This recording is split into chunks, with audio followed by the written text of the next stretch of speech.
Can a simple chocolate bar change the destiny of a country? In Vietnam, something extraordinary is happening. A revolution of cacao, passion and vision. We're inside Marou's cafe in Saigon, the birthplace of a dream built on Vietnamese cacao.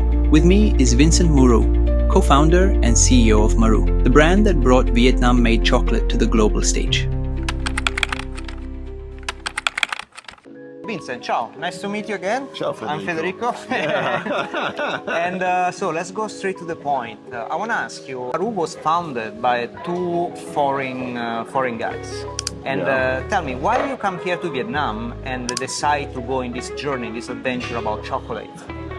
Well, personally, my arrival to Vietnam was pretty much as a tourist. I had a friend from high school as a CFO here, running a large company called Navigos Group. And anyway, I sent one bag down and went traveling through Vietnam and Laos, Cambodia.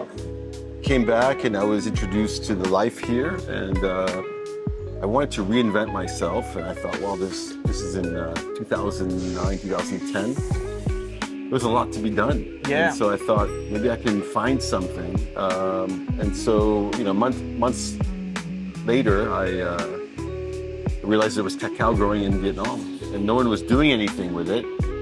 So Sam and I, we had become friends and we shared this common, interest in cacao, and so we started Marou. Once upon a time, in the heart of Vietnam, two visionaries embarked on a journey to craft exceptional chocolate. Today, Marou stands as a testament to their passion, with its delectable creations available in over 30 countries worldwide. But what is the true relationship between a chocolate company and its cacao producers? Is it just a supply chain or something deeper? I see you've always been deeply connected with Vietnamese farmer. Yeah. Can you explain a little bit more about this relationship that you have with them and how you interact with them? Right.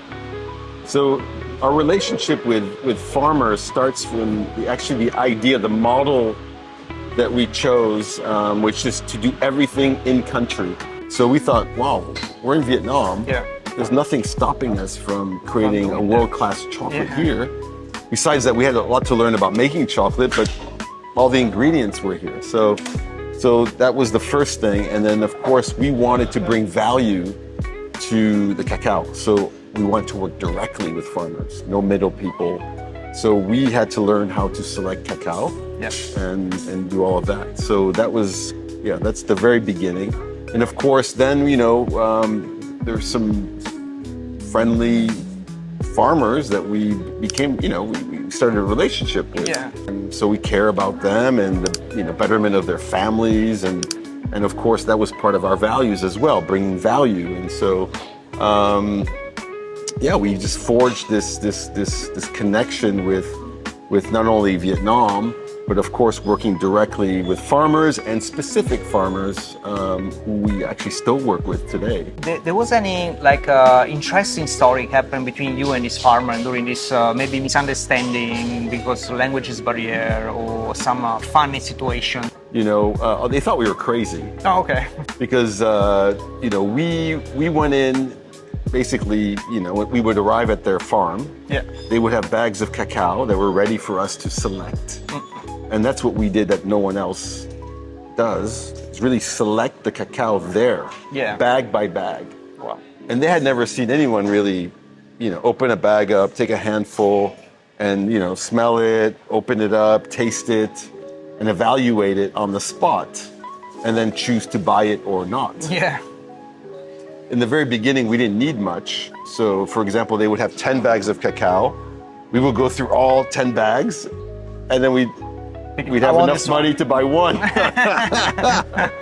And of course, luckily over the months and years, that one bag went to 10 bags, and then we helped their community grow more and grow more have more volume. So anyway, the first thing I think, and they still talk about that. Yeah, I'm sure. Foreigners come and start tasting the cacao, the raw cacao, and to evaluate it and buy it. So, of course, and then we paid obviously a higher price. Of course. And that was part of the deal too. Okay. How does a Marou chocolate bar come to life?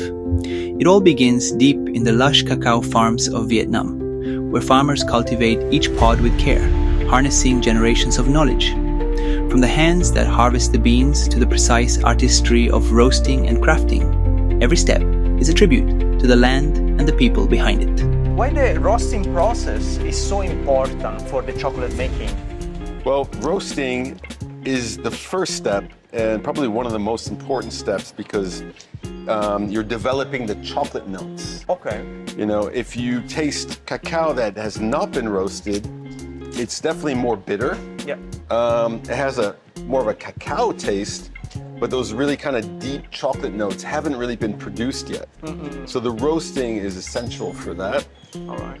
Roasting is also important because oftentimes cacao has a bit of acidity. Okay. So, I mean, we don't mind, but maybe it has too much acidity. So the roasting helps kind of evaporate the acidity off to make a chocolate a bit more gentle, right, on the palate. Yeah.